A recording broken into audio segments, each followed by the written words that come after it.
ዛሬ ደግሞ እንግዲህ ውሽማዎቹን ይዞ መጥተዋል ማለት ነው። ሁለቱም በየተራ እንግዲህ ፍልሚያውን በደንብ ቀጥሎበታል ማለት ነው።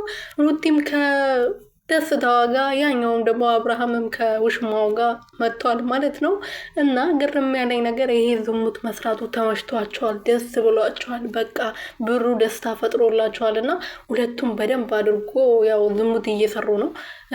እኔ እንጃ ፈጣሪ ይቅር በላችሁ። ሌላ ምንም የምንለው ነገር የለም ማለት ነው። ዞሮ ዞሮ ያው ሩቲዬም በግልጽ እንደዚህ የታየ ነገር ባይኖርም እንግዲህ ደስታ አፈቅርሻለሁ እያላት ነው። እሷም ደግሞ ስጦታ መቀበሏ፣ የአንገት ወርቅ መቀበሏ፣ ቤቱ ድረስ ማስገባቷ ሌላ ነገር ምንም ልንለው አችልም ማለት ነው። እና ሰላም ሰላም ቤተሰብ እንዴት ናችሁልኝ? ያለው ፈጣሪ የተመሰገነ በያላችሁበት ሰላማችሁ እዝት ትርፍርፍ ይበልልኝ። እኔ ውድና ወርቅ የሆናችሁ ቤተሰቦች አብርሽም ከውሽሟ ጋር መጥተዋል። ዛሬ ደግሞ እንግዲህ ያው በኢንስታግራም ትላላችሁ ዩቱብ ትላላችሁ ያልተቦሰተበት ቦታ ብቻ ጠይቁኝ ማለት ነው። የነሱ ፎቶ ሁለቱም ቦታ ነው የተቦሰተውና ሁለታቸውም ናቸው የቦሰቱት አንድ አይነት ፎቶ እና በደንብ ወዶታል። በቃ ይሄንን ህይወት አብርሃም ሲጀመር ከሩቲ ጋር መታረቅ አይፈልግም፣ እርግጠኛ ነኝ ማለት ነው። የምር መታረቅ አይፈልግም። መታረቅ የሚፈልግ ሰው እኮ እሷ የምጠላው ነገር ትቶ ራሱን ለማስካከል እና ራሱን ወደ ራሱን ለመመለስ ይሞክራል። ትላንት አሁን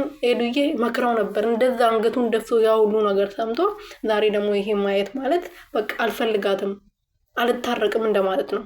ትዳሩን አይፈልግም። በቃ ትዳሩን የሚፈልግ ወንድ እሷ የምጠላቸው ነገሮችን በቃ ሰው ያልወደደውን ነገር ትቶ ትዳር ውስጥ ገብታለች። እቺ ሴት ዝም ብላ መጣ ነው የሱ ትዳር ውስጥ ገብታ ትዳሩን የበጠበጠችው። ስለዚህ እሷን ትቶ ነው ሩቲን ማምጣት የነበረበት። እሱ ግን አልመረጠም። ሁለቱም ሴት ደግሞ ማግባት አይችልም።